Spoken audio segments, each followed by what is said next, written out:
அந்த கடைசி விளக்கு. அந்த கிராமம் பெரியதில்லை. ஆனால் அந்த கிராமத்திலிருந்த ஒரு பழைய வீடு அது எல்லாருக்கும் தெரிந்த இடம்.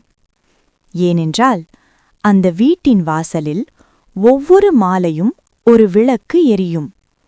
மழை வந்தாலும் புயல் வந்தாலும் மின்சாரம் போனாலும் அந்த விளக்கு மட்டும் அணையாது.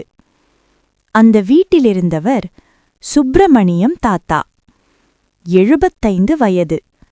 கண் பார்வை மங்கியது. காது கேட்காது. உடல் தளர்ந்தது. ஆனால் அந்த விளக்கு மட்டும் அவர் கையால்தான் ஏற்றப்படும். கிராமத்திலுள்ள பலர் சொல்வார்கள், தாத்தா, இவ்வளவு சிரமம் எதுக்கு? அவர் சிரித்துக்கொண்டே சொல்வார், யாராவது வழி தவறி வந்தால் இந்த விளக்கு பார்த்து வீட்டுக்குப் போகட்டும். யாரும் அதை பெரிதாக எடுத்துக்கொள்ளவில்லை. அந்த கிராமத்தில் அருண் என்ற ஒரு இளைஞன் இருந்தான். படிப்பு, வேலை, பணம் எல்லாமே நகரத்தில். கிராமத்தை அவன் பின்னால் திரும்பி பார்க்கவே இல்லை. ஒரு நாள் நகரத்தில் அவன் வேலை போனது. வீடு காலி. நண்பர்கள் காணாமல். அன்று இரவு ஒரு புயல். பஸ் இல்லை, சிக்னல் இல்லை, ஃபோன் சார்ஜ் இல்லை. அருண் நடந்து கொண்டே இருந்தான். எங்கே போகிறேன், என்ன செய்கிறேன் அவனுக்கே தெரியவில்லை. மழை, இடி, இருள். அப்போது தூரத்தில் ஒரு சிறிய வெளிச்சம். அது பெரிய வெளிச்சமில்லை, ஆனால் இருளை கிழித்த ஒரு ஒளி. அருண் அந்த வெளிச்சத்தை நோக்கி நடந்தான். அது அந்த பழைய வீடு. வாசலில் எரிந்த விளக்கு. அருண் கதவை தட்டினான்.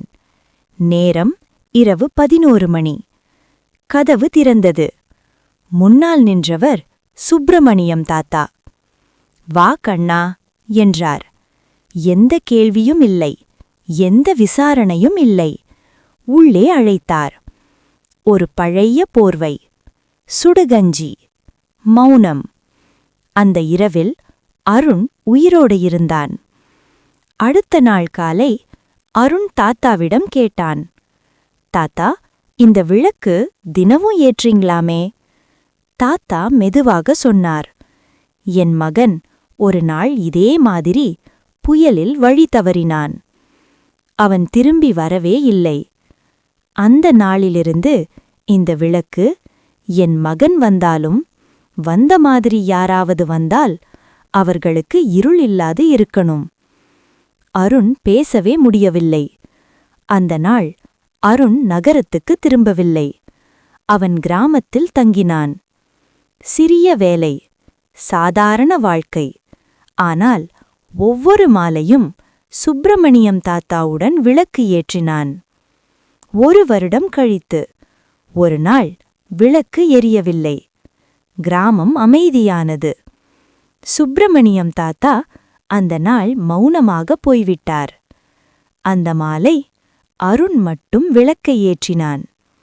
இன்று அந்த வீட்டில் சுப்பிரமணியம் தாத்தா இல்லை. ஆனால் அந்த விளக்கு இன்னும் எரிகிறது. ஏனென்றால் அருண் புரிந்து கொண்டான், இந்த உலகத்தில் எல்லாரும் ஒரு விளக்கை தேடித்தான் நடக்கிறோம். யாராவது ஒரு விளக்காக இருந்தால் போதும்.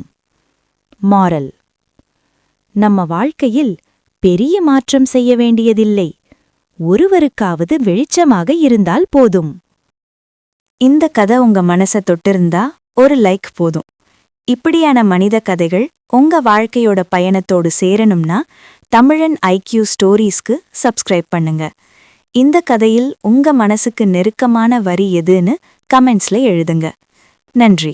மீண்டும் ஒரு கதையோட சந்திப்போம்.